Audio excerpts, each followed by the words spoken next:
All right, Don? Yeah, it's apparent to me that the federal government is run by an old boy system. How would you, as a newbie, fight that system and do what is necessary, cut spending and so on? I guess it's just more of the old boy system with Nancy Pelosi. I don't know what you term that.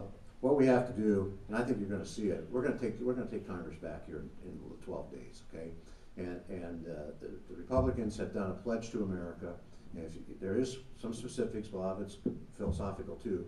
But I've had this discussion with John Boehner, Eric Cantor, and all of them, and I've made it clear. I've talked to other candidates running in my side, side of the aisle. And number one, we've got to cut the spending. Everybody knows that, because if we don't, it's going to happen automatically because we're going to be broke. Okay, we're not going to have a choice. There won't be anything for anybody. So, and you don't raise taxes. So, I mean, I decided to run over a year ago, last August, with that in mind, and I'm steadfast on that.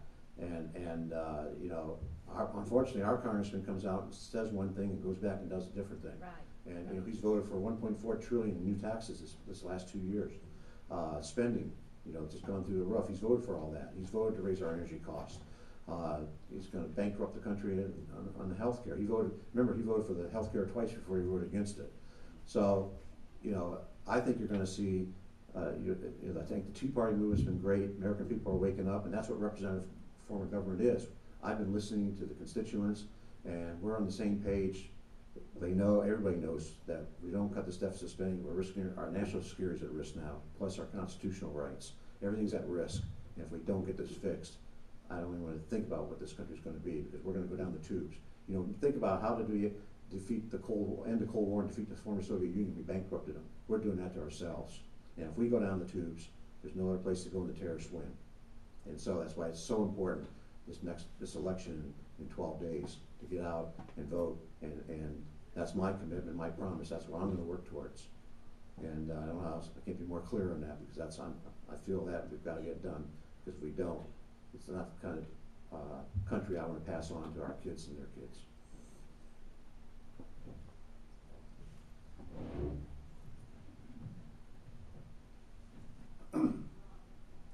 Because of the fact that I am a Constitution Party member to represent people of this district, I owe not a dime to the Republicans. I owe not a dime to the Democrats. I have no problem whatsoever to tell both of them no if they want to push any legislation that does not follow the U.S. Constitution. I have no problem saying that to anybody. That being said, if Mr. Sutton were to be your representative, he's not going to be taken for granted. There's neither side of the aisle going to think that, oh, I can get his vote because he is part of this party. They're becoming and fighting for the vote of the Ohio 18th District, and they're going to have a fight. Because if it does not make muster of the U.S. Constitution, my answer will be a resounding no, and I will vote no on it. If it is for expenditures that the federal government has no business whatsoever being involved in, I will vote against it. It's just that simple. If they are doing things outside of the realm of the Constitution, and when I have an opportunity to vote on it, I will vote against it. Because yes, you have to go out and talk to the people of this district. And I was at an event night before last that neither of my opponents were there. Not what the reasons were, but I was there. Yes, you go out and talk to the people of the district, but you have to make sure that they understand that you're going to follow the U.S. Constitution. And then you hope that they've read the Constitution and understand what it means. Fortunately, since I think it was since April or something, I saw on the internet not too long ago, because I was printing out a copy of the Constitution for a little thing I was making. And that website had 18 million hits. That sort of tells me there's a whole lot more folks know what this Constitution says now that Mr. Obama came in there and said, I don't like the Constitution. People are starting to wake up to that. And people, ordinary folks like you and I, have read, we understand. We went back and read the founding principles and all those things that led up to the U.S. Constitution. And that's what I base what I'm going to do I base it on the principles that this country was founded on, the same principles that are put into law by the U.S. Constitution. If we don't follow that, it matters little who we put into office. It makes no difference who we put in there if they're going to simply do whatever they want. We won't know what's coming next, but I can pretty much assure you we won't like it. We've got to get the federal government back in its box. I signed a pledge as well. I signed one back in July. It was called the Rule of Law Restoration Pledge. It is on my website, somethingforcongress.org.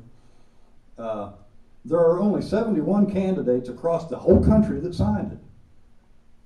I don't know if it's because they thought it wasn't that important. It's just a little organization. I'm out of time, excuse me.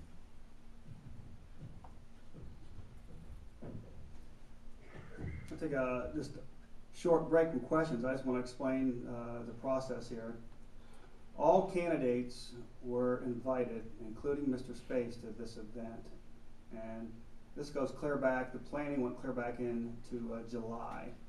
And at that time, Mr. Space's campaign manager contacted me and was agreeing to attend 3 candidate nights. So they asked me to set it up. I set up the dates based on his requests, and I gave him alternative within each debate, which there was 3, I gave him an alternative date. So maybe they thought that we wouldn't go through with it, but we did. And I provided that information to Mr. Space and his campaign manager. And at that point, they refused to answer by email, telephone call, or whatever. They just totally stopped communicating. Now, I found that rather offensive. I mean, all you had to say was, no. But I've seen our congressman state in emails that one of his most important jobs is to communicate with his constituents. When? When? The debates that Mr. Space is participating in is not open like this event here, where the audience is not selected and the questions are from the audience. Because we believe and the people out here have a right to ask the questions to the candidates. So I greatly appreciate, as does the Ohio 18 group, the Ohio Liberty Council, that Mr. Sutton and Mr. Gibbs have participated in every one of these events.